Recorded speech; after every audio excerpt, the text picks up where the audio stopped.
il compleanno di Bastoncello.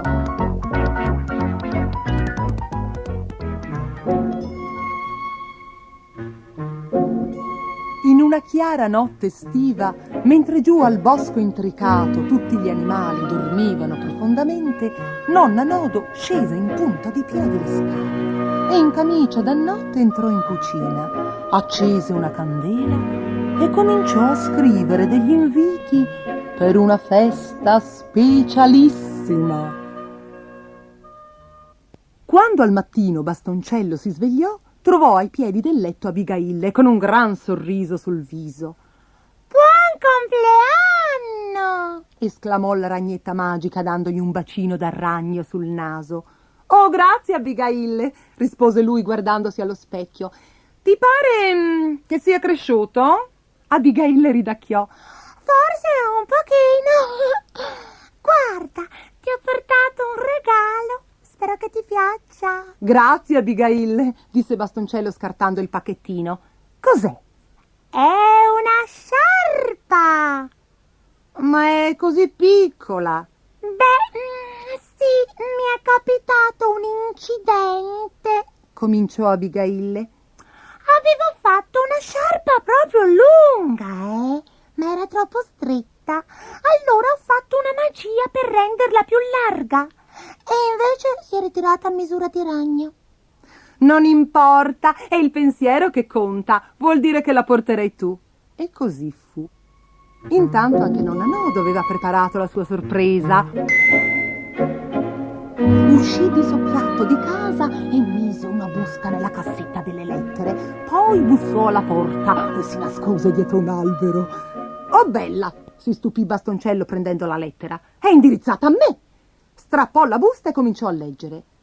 «Caro Bastoncello, ti ho preparato una bella sorpresa per il tuo compleanno, ma per trovarla dovrai seguire le istruzioni con tanto affetto, nonna Nodo.» Bastoncello girò il foglio e lì c'era la prima indicazione. «Cerca qualcuno d'inconcludente che senza occhiali non vede niente.» «Ah, io lo so chi è!» esclamò Bastoncello. «Si tratta sicuramente della talpa pasticciona.» E Bastoncello si addentrò correndo nel bosco intricato, mentre nonna Nodo lo spiava da dietro l'albero. «Beh, il mio piano ha funzionato», ridacchiò. «Ora posso lavorare in pace.»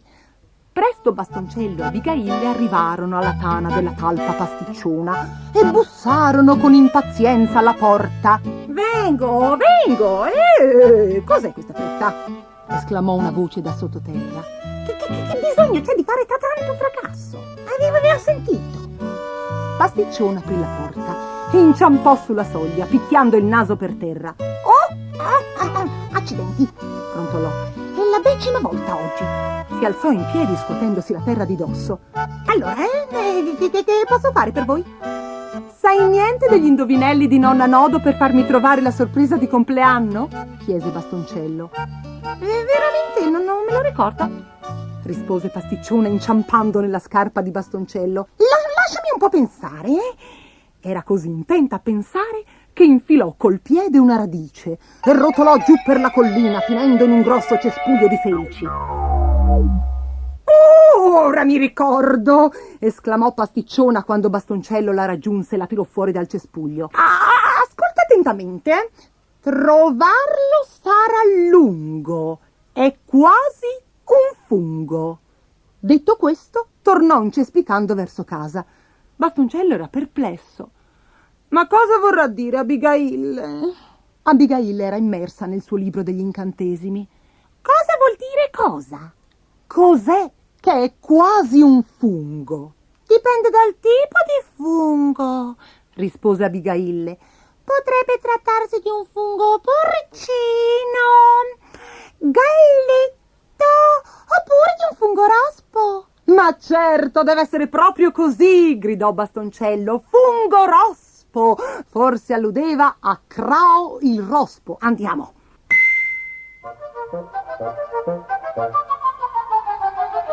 Dopo aver ringraziato la talpa pasticciona, Bastoncello corse allo stagno fangoso, dove trovò Crao il rospo seduto su un enorme giglio acquatico. Ciao, Crao! Lo interruppe Crao. Vedi, quella libellula seduta su quel giunco laggiù? Sì, sussurrò Abigail. Deve essere deliziosa. È tutto il giorno che le faccio la posta, Spiegò Crao.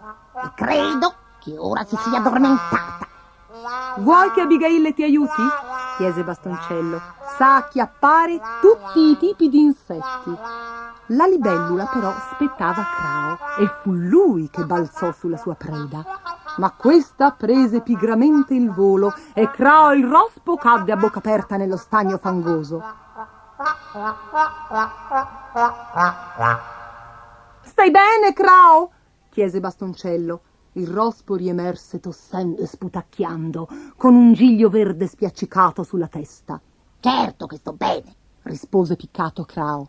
È stato anche uno dei miei tentativi migliori. Bastoncello l'aiutò a uscire dall'acqua e gli chiese se sapesse qual era la prossima indicazione. Certo, Rispose Crao asciugandosi con una foglia di quercia. di notte invece che vegliare non fa che sbadigliare. Ah, non può trattarsi che di quel dormiglione del vecchio gufo Otwit. E corsero via verso il secolare albero dove il vecchio gufo Otwit dormiva saporitamente sulla sua sedia a dondolo. Ciao, Otwit, scusa se ti disturbo. Il gufo aprì un occhio, mezzo addormentato. Salve, Bastoncello. È stata bella la festa? Quale festa? Chiese Bastoncello. Povero me, disse mortificato Otwit. Aspetta, ho qualcosa per te da parte di nonna Nodo. Il vecchio gufo Otwit scomparve nel cavo dell'albero e ritornò con una grossa busta. Bastoncello l'aprì velocemente e ci trovò un invito per la festa del suo compleanno. Abigail, guarda, eccola la mia sorpresa. La nonna ha organizzato una festa per me. Presto, andiamo a casa. Bastoncello tornò di gran carriera alla casa albero e corse in cucina. Sorpresa! Gridarono tutti i suoi amici. Con grande delizia di Bastoncello, nonna Nodo aveva preparato un rinfresco speciale e aveva fatto un sacco di inviti. C'era Ugo il depresso, Crao il rospo, e la talpa pasticciona. Il signor Inganni suonava della musichetta allegra sul suo trombafono fatto in casa e l'uomo fungo cantava. Nonna Nodo accese le candeline sulla torta, ma era così alta che Bastoncello dovette arrampicarsi su uno sgabello per spegnerle. Proprio in quel momento si sentì bussare alla porta e indovinate chi era? Proprio quel dormiglione del vecchio gufo Otwit. Salute a tutti, sbadigliò. Mi dispiace di essere in ritardo, ma devo essermi appisolato mentre mi preparavo per la festa. Sei arrivato proprio in tempo per mangiare una fetta di torta, rise Bastoncello. Lo fece sedere vicino a nonna Nodo e tutti intonarono la canzone di buon compleanno. C'erano proprio tutti, perfino gli amici di Abigail. E tutti furono d'accordo nel dire che era stata la più bella festa di compleanno del bosco intricato.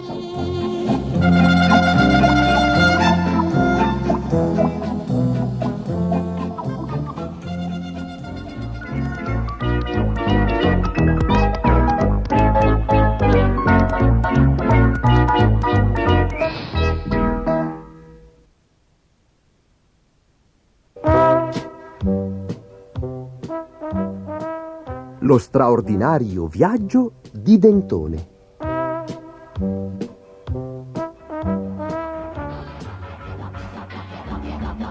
Dentone non aveva mai avuto tanta paura in vita sua. I topi lunari e i folletti lo avevano catturato e lo trascinavano al cospetto del loro re, canzonandolo, tutto perché lui era venuto sulla luna in cerca di un po' di formaggio. Lo scaraventarono a terra davanti al re. «Vi prego, lasciatemi andare!» frignava Dentone. «Blob, trudak nak dov!» disse il re. «Vi giuro che non tornerò mai più!» «Nick trab dip don?» chiese il re. Ma non c'era verso. Dentone non capiva un H. A un cenno del re, quelle strane creature lo trascinarono via. Gli dettero da mangiare una minestra che sapeva di sciroppo per la tosse, ma aveva tanta fame che la ingoiò lo stesso. Poi lo misero a lavorare in una miniera di smeraldi, umida e buia, in cerca di gemme preziose per compiacere l'ambizioso re. «Bisogna che trovi il modo di scappare», pensò Dentone. La sera lo rinchiusero in uno squallido stanzino pieno di attrezzi per riparare le macchine della miniera. Si sentiva così infelice che non riusciva a chiudere occhio. A un tratto, guardando le macchine e gli arnesi, gli venne un'idea. «Dunque, mi ci vorrà un po' di questo, un pezzo di quello, del filo metallico, un motore...» Dentone lavorò tutta la notte e all'alba era pronto.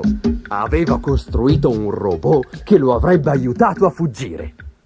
Al mattino, quando gli alieni vennero a prenderlo, Dentone mise in moto il robot. L'automa si slanciò verso di loro, distribuendo pugni e pizzichi metallici. Gli alieni fuggirono terrorizzati tra strilli e squittini. Dentone approfittò della confusione, afferrò un sacchetto di smeraldi e corse via come il vento. Così impareranno. Dentone corse a perdifiato e quando finalmente si fermò, si accorse con orrore di essersi perduto. Non riusciva a ricordarsi la strada per tornare all'astronave. La memoria l'aveva tradito ancora una volta. Procedeva tristemente e non si accorse che alcune pietre preziose gli erano cadute da un buco del sacchetto. Squawk! Squawk! D'improvviso uno strano uccello metallico si precipitò giù a beccare le gemme. Buone e croccanti! Mai mangiato simili leccornie! Ehi tu! Che faccia triste! Qualcosa non va? Dentone gli parlò dell'astronave. «Tutto qui?» gracchiò l'uccello. «Proprio ieri ho sorvolato un'astronave. Dammi il resto dei gioielli e te ci porto io». Dentone dovette acconsentire. Finalmente giunsero nei pressi dell'astronave e Dentone ringraziò l'uccello per il suo aiuto. Poi, guardandosi intorno, vide su una collina migliaia di stranissime piante. «Cosa sono?» chiese. «Piante di formaggio, naturalmente. Tutti sanno che sulla Luna crescono le piante di formaggio». Dentone non stava in sé dalla gioia. Il suo viaggio non era stato inutile, dopo tutto. Aiutato dall'uccello, stipò l'astronave fino a farla quasi scoppiare. Chissà che faccia avrebbero fatto i suoi amici. Ringraziando nuovamente il volatile, iniziò il lungo viaggio di ritorno. Gli amici lo accolsero come un eroe. Poi ballarono, cantarono e si rimpinzarono di quel delizioso formaggio lunare. Tranne Dentone. Anche lui ballava e prendeva parte all'allegria generale, ma stranamente, dopo quel lungo viaggio, aveva perso ogni voglia di mangiare formaggio.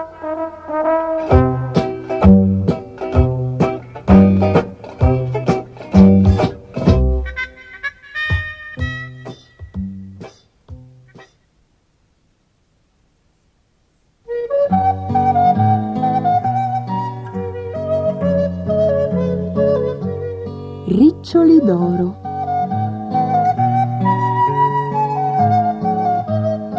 C'era una volta una bambina che abitava in una casa vicino a un grande bosco. I suoi capelli erano così lucidi, biondi e riccioluti che la gente la chiamava Riccioli d'Oro. Ogni giorno la bambina giocava in giardino e ogni giorno la mamma le ripeteva: non andare nel bosco. Ma Riccioli d'Oro si fermava spesso sul limitare del bosco a curiosare fra gli alberi, perché di lì arrivavano profumi deliziosi, strani rumori e si intravedevano fiori meravigliosi. Una mattina dopo colazione, Riccioli d'Oro non poté resistere alla tentazione di inoltrarsi nel bosco. Camminò per un po' cogliendo un mazzolino di campanule, poi corse dietro a uno scoiattolo rosso.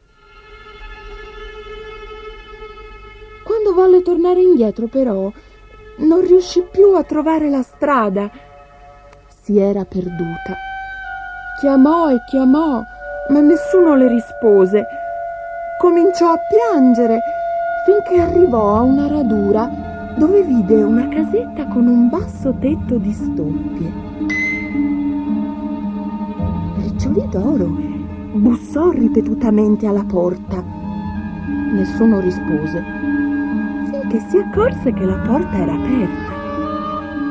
Dentro c'era un grosso tavolo di legno, con sopra 3 scodelle di zuppa d'avena, una grande, una media e una piccola. Ho così fame, pensò Riccioli d'Oro entrando in casa, e qui non c'è nessuno che possa mangiare questa zuppa tranne me. Così assaggiò la zuppa della scodella più grande. Oh, è troppo calda. Poi assaggiò quella della scodella media. Oh, è troppo fredda. Infine prese una cucchiaiata dalla scodellina piccola e la trovò proprio giusta. Era così buona che se la mangiò tutta. Guardandosi intorno, vide 3 seggiole, una grande, una media e una piccola. Sono così stanca, pensò Riccioli d'Oro, e qui non c'è nessuno che possa sedersi su queste seggiole tranne me. Si arrampicò sulla seggiola più grande, ma per quanto si rigirasse, non stava comoda. Questa seggiola è troppo grande. Allora provò a sedersi sulla seggiola media. Questa è troppo dura. Poi si sedette in quella piccola, ma si era appena accomodata che la seggiola si ruppe in 1000 pezzi. Riccioli d'Oro si rialzò e salì al piano di sopra. In camera da letto trovò 3 letti, uno grande, uno medio e uno piccino. Ho tanto sonno, sospirò la bambina, e qui non c'è nessuno che voglia dormire tranne me. Perciò si sdraiò sul letto più grande. Dopo essersi rigirata per un po', decise: no, questo letto è troppo duro. Poi saltò sul letto medio e sprofondò. Questo letto è troppo morbido, pensò. Si sdraiò infine sul lettino piccolo e ci si trovò proprio bene.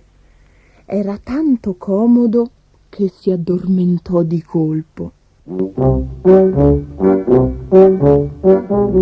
Intanto la famiglia che abitava nella casetta tornò dalla sua passeggiata nel bosco. Erano Babbo Orso, Mamma Orsa e Orsetto.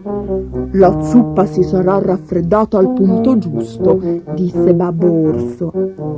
Lo spero proprio, caro, disse Mamma Orsa. Anch'io, aggiunse Orsetto. Che fame! Ma appena aprirono la porta di casa, si accorsero che c'era qualcosa di strano. I 3 cucchiai erano infilati dentro le scodelle. «Chi ha assaggiato la mia zuppa?» tuonò Babbo Orso. «Chi ha assaggiato la mia?»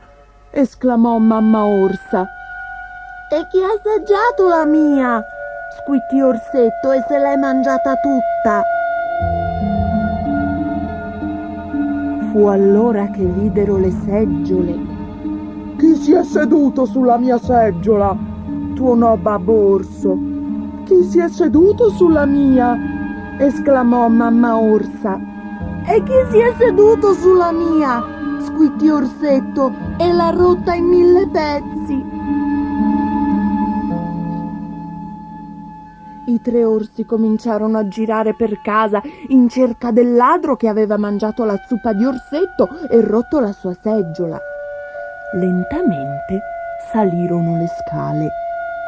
Babbo Orso salì per primo, mamma Orsa lo seguì e Orsetto veniva per ultimo. Babbo Orso spalancò la porta della camera da letto con la sua zampona. Chi ha dormito nel mio letto? Tuonò. E chi ha dormito nel mio? Esclamò mamma Orsa. E chi ha dormito nel mio lettino? Squittì Orsetto e ci dorme ancora. Mentre stavano tutti intorno al letto, Riccioli d'Oro si svegliò e li vide un orso piccolino, uno medio e uno enorme. Lanciò un grido acutissimo e saltò fuori dal letto, fuori dalla finestra e non smise di correre finché non arrivò al limitare del bosco. Ed eccola la sua casetta e la sua mamma che la stava ansiosamente chiamando dalla cucina. Oh mamma, mamma, è stato orribile, è stato terribile, è stato spaventoso, singhiozzò Riccioli d'Oro e le raccontò la storia dei 3 orsi.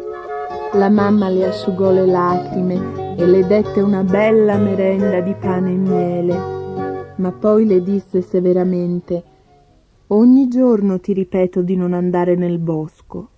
Ora sai perché. Prometto che non ci andrò mai più, disse Riccioli d'Oro. Mai, mai più.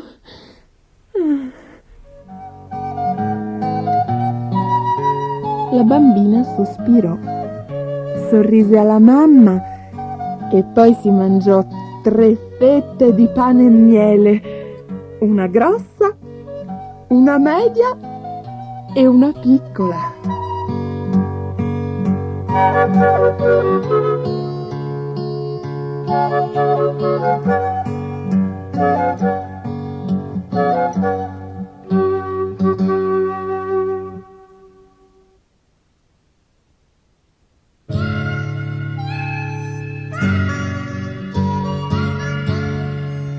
Il babbo, il gatto e l'albero.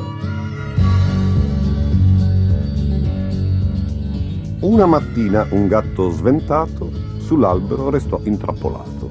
Il babbo disse: andrò lassù, ve lo porto subito giù. L'albero era alto, tremante, l'albero era vacillante. La mamma disse: per carità, cadere è la tua specialità.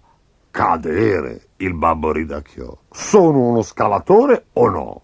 È un gioco da bambini per me, salvatore di gattini. Nel portar fuori la scala finì che scivolò e in un letto di fiori, attonito, atterrò. Non importa, bofonchiò, e nervosamente si spazzolò i capelli e il viso con un forzato sorriso. Proveremo il piano B, in un attimo ve lo porto qui. Mamma disse: per piacere, non sei stufo di cadere? Disse il babbo: cadere ancora? Non mi permette, signora. Salì su un ramo traditore che si spezzò con un secco rumore. Il babbo sventurato atterrò e sulla schiena sdraiato restò. La mamma disse: sei un pollo, ti romperai l'osso del collo.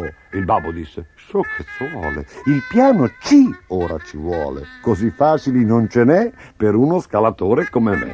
E il grande scalatore salì sul muro con ardore. Lo credereste? Con sommo piacere riuscì a non cadere. Fece un bel balzo felino e nell'incavo dell'albero il tapino atterrò preciso, di piatto, proprio giusto sul gatto. Il gatto come Tarzan miagolò e a terra rapido schizzò. Felice, contento, beato, grato di essersi salvato. Sorridente e sornione il gatto si lisciò i baffi soddisfatto, ma il povero babbo, sfortunato, era ancora sull'albero, intrappolato.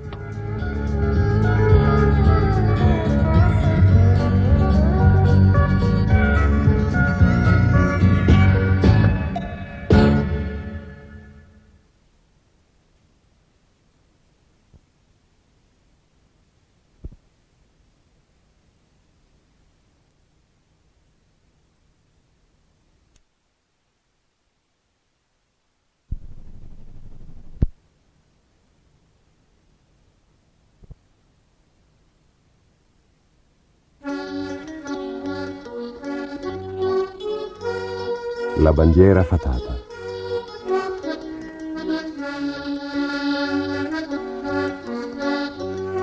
Vi piacerebbe vedere una vera bandiera fatata? Allora andate all'isola di Skye, dove il vecchio castello di Dunvegan è bagnato su 3 lati da un mare freddo e grigio. Per centinaia di anni questo castello è stato la dimora dei capitani del clan dei MacLeod.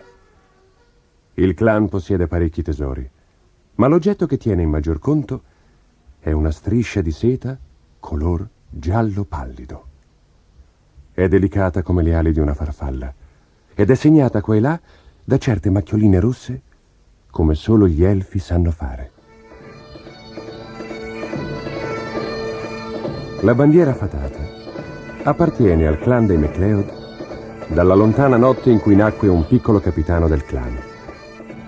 Quella notte tutta l'isola era pervasa dalla più grande gioia e sulle colline vennero accesi tanti falò che la gente delle isole vicine pensò che Skye si fosse incendiata.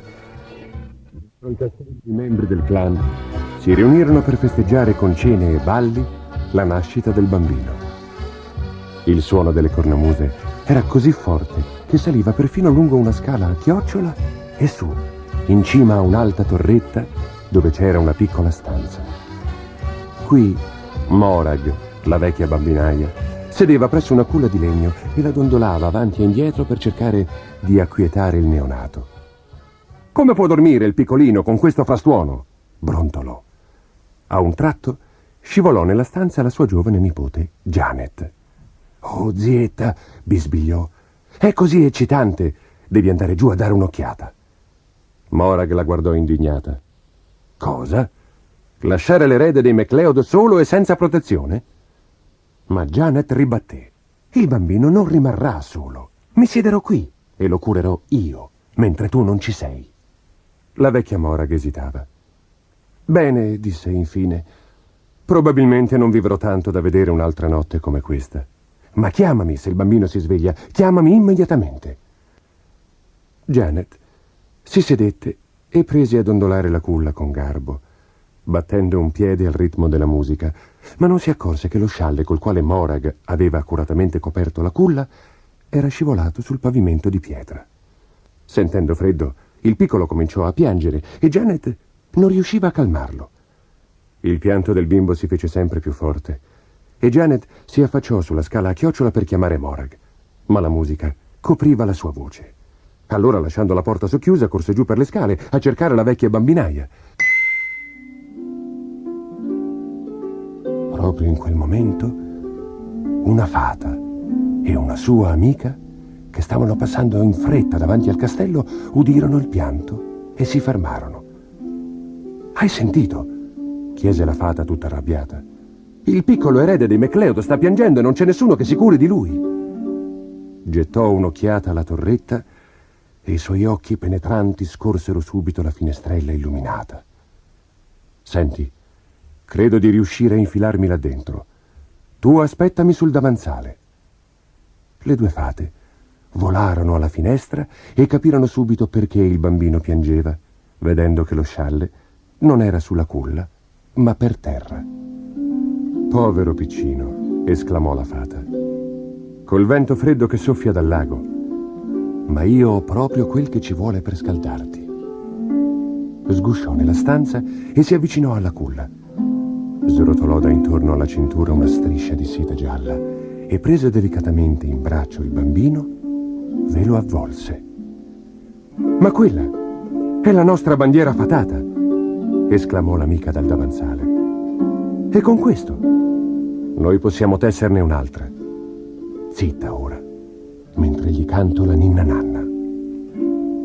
E facendo dondolare piano piano la culla col piede, cantò: la tua vita sarà sicura, la salvezza è tra queste mura finché sventola il drappo fatato che le fate ti han regalato. Ora dormi, bel bambino, fai la nanna, piccolino. Proprio mentre l'ultima nota svaniva nell'aria, la vecchia Morag rientrò nella stanza. Povera me, ansimò. Chi siete? Poi vide con terrore il cappello a punta della fata, le scarpette violette come l'erica e la striscia di seta gialla che avvolgeva il bimbo addormentato. Avanzò di un passo per strapparla via, ma la fata la fermò. No, Morag, la bandiera non gli farà del male. È più calda della più spessa coperta e inoltre lo proteggerà da ogni pericolo. Morag ascoltò senza fiato la fata che le descriveva i magici poteri della bandiera.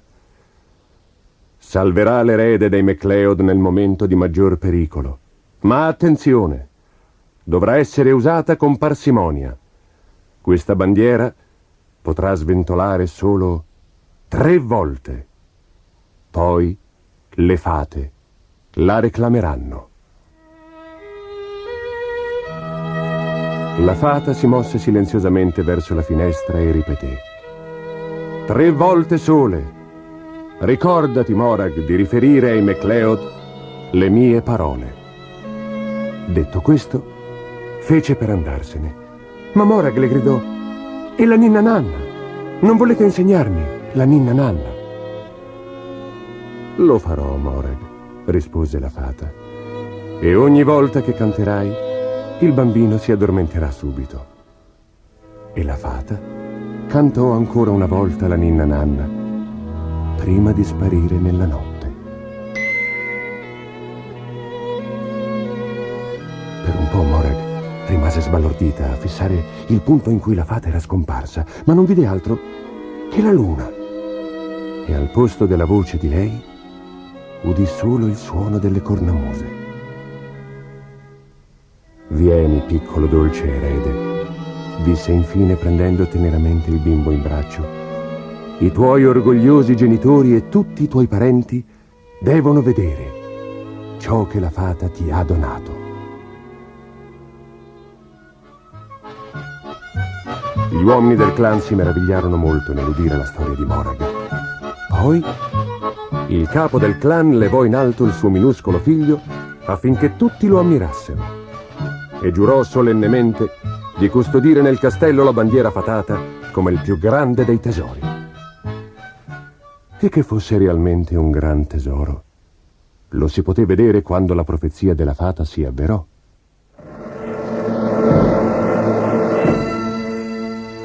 Molti anni dopo, nel XV secolo, il castello di Dunvegan venne assalito da feroci guerrieri che avevano invaso Skye provenienti dalle isole vicine. I MacLeod furono decimati e sembrava ormai certo il loro annientamento totale. All'ultimo momento, il loro giovane e bel capitano si ricordò della leggenda. Andate a prendere la bandiera fatata! Appena la bandiera sventolò sui bastioni, una misteriosa schiera di guerrieri si materializzò nel castello e si gettò all'assalto. Brandivano spade enormi e facevano un rumore terrificante. Gli invasori fuggirono nel tentativo di salvarsi, ma nessuno di loro riuscì a scampare. Alla fine, lasciando i MacLeod vittoriosi sul campo, i guerrieri si dissolsero nell'aria. Un centinaio di anni dopo, il castello venne assalito di nuovo con l'aiuto di una fitta nebbia che si era alzata dal mare. I MacLeod si difesero coraggiosamente, ma erano nuovamente sul punto di soccorrere quando il capitano decise di ricorrere alla bandiera magica. Fu allora che la grigia nebbia si trasformò in file e file di guerrieri che combatterono come demoni fino alla vittoria. Ma quando il giovane capitano MacLeod volle ringraziarli, svanirono nella nebbia.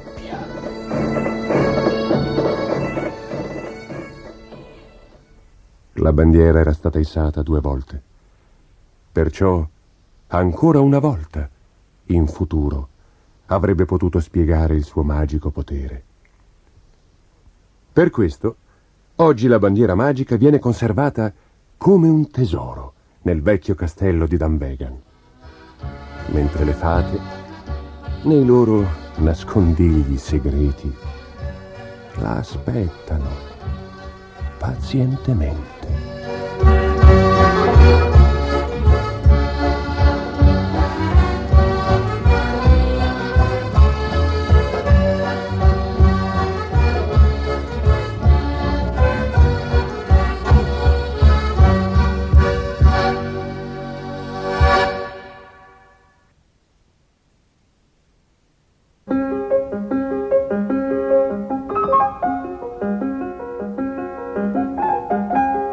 Un pianoforte in fuga.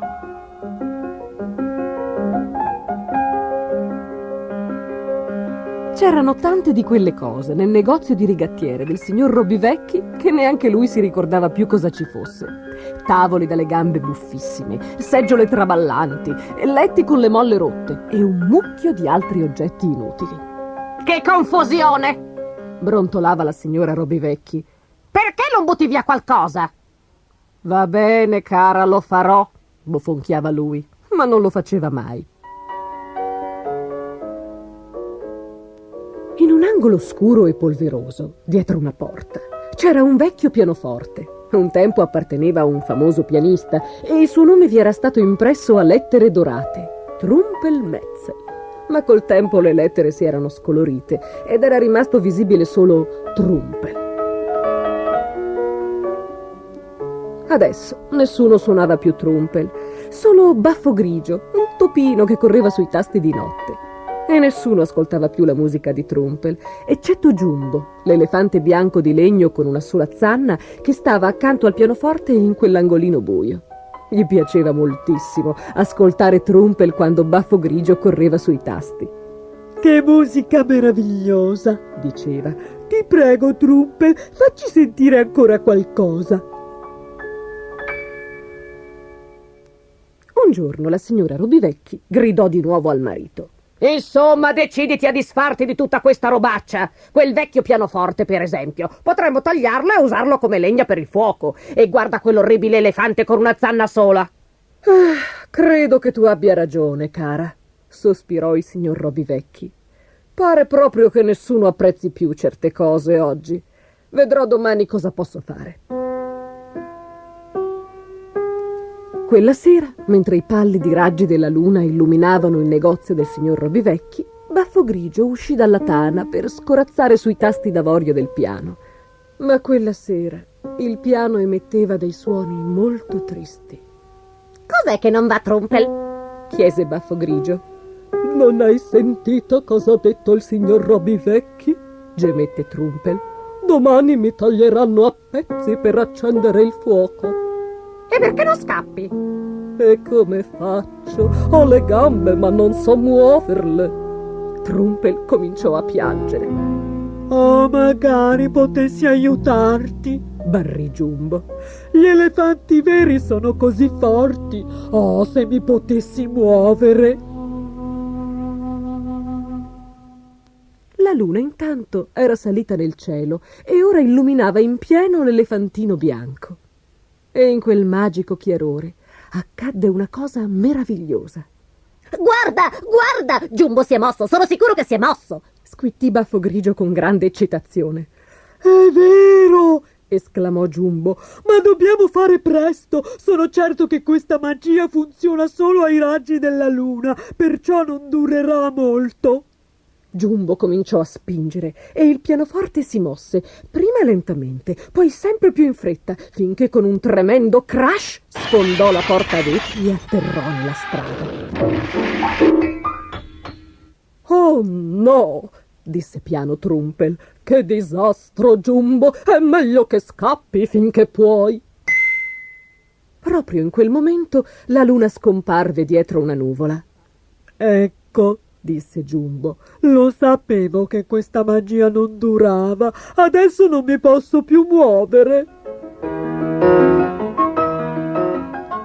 si accese qualche luce nelle case e nei negozi vicini e la gente si riversò per la strada. Anche il signor Robivecchi corse giù per le scale a vedere cos'era successo. «Ma come avrà fatto il piano ad arrivare fin qui?» esclamò strofinandosi gli occhi.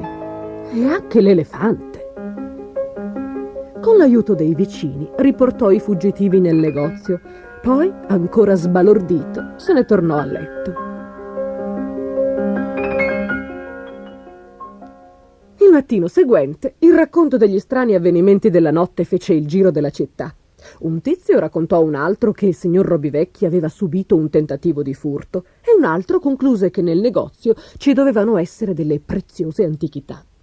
Quando la signora Robivecchi sentì questi discorsi, confermò furbescamente: «Certo, è proprio vero, abbiamo degli oggetti di inestimabile valore». Da quel momento la gente cominciò a entrare numerosa nel negozio, prima una persona o due, poi gruppetti di 3 o 4 per dare almeno un'occhiata alle preziose antichità del signor Robivecchi. Dopo un po' non era rimasto quasi più niente da buttare via o da tagliare a pezzi. Malgrado ciò, nessuno voleva comprare il vecchio pianoforte né l'elefante con una zanna sola.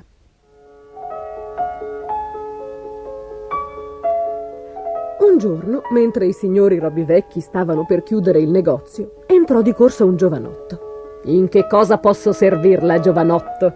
chiese il signor Robivecchi. Conosceva il giovane, era uno studente di musica che viveva in una stanzetta in fondo alla strada. «Mi hanno detto che ha un pianoforte da vendere», disse il giovane. «Ce l'ha ancora? Posso vederlo?» «Mio marito le farà un ottimo prezzo», disse la signora Robivecchi in fretta, «se comprerà anche l'elefante». Il giovane esitò. Non era sicuro che ci fosse posto nella sua stanzetta per un pianoforte e un elefante.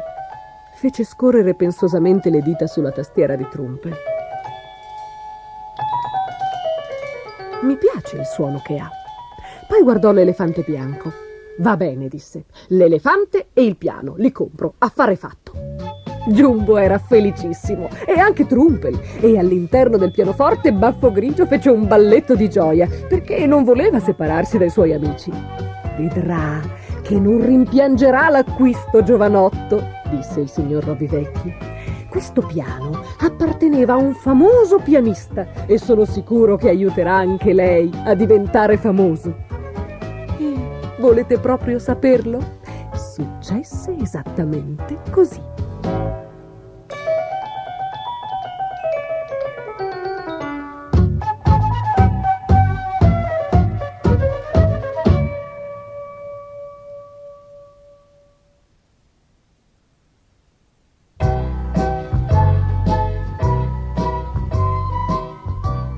La rana, il gatto e la gallinella.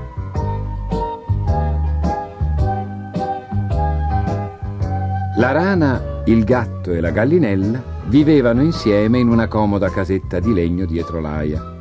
Era ordinata e pulita, ma non certo per merito della rana o del gatto. La gallinella faceva tutto il lavoro, mentre loro due oziavano pigramente a letto.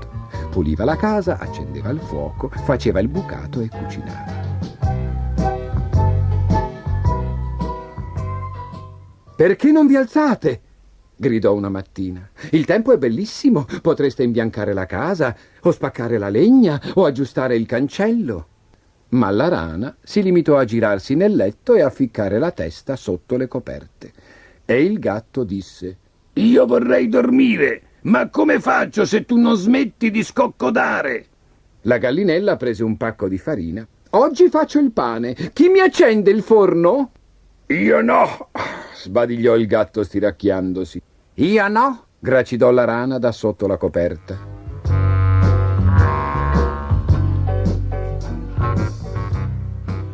E la gallinella andò a prendere la legna in cortile e accese la stufa, poi si lavò ben bene le penne nell'acquaio. «Chi mi aiuta a impastare? È facile, basta tirare la pasta e ripiegarla e sbatterla come faccio io». «Io no», sbottò il gatto, «sembra proprio un lavoro faticoso». «Io no», brontolò la rana, «non ho capito come si fa».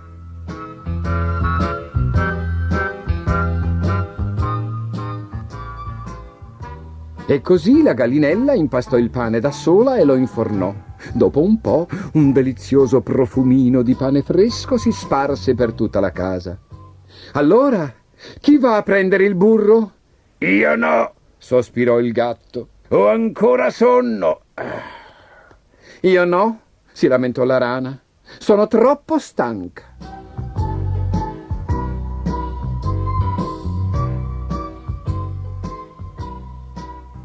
E così la gallinella andò fino alla latteria a prendere dalla mucca del buon burro giallo. Poi tornò a casa. «Chi mi aiuta a tagliare il pane?» chiese appoggiando la pagnotta fresca sul tavolo. Mi fa male una zampa. Gemette il gatto. «Mi potrei tagliare», si lagnò la rana. «E chi mi aiuta a mangiare il pane?» Io! gridò il gatto saltando giù dalla scala. «Anch'io!» strillò la rana saltando fuori dal letto. «Oh no, vi prego, non disturbatevi!» esclamò la gallinella. E mettendosi la pagnotta e il burro sotto l'ala, corse fuori di casa e si infilò nel granaio e si mangiò tutto il pane e tutto il burro da sola.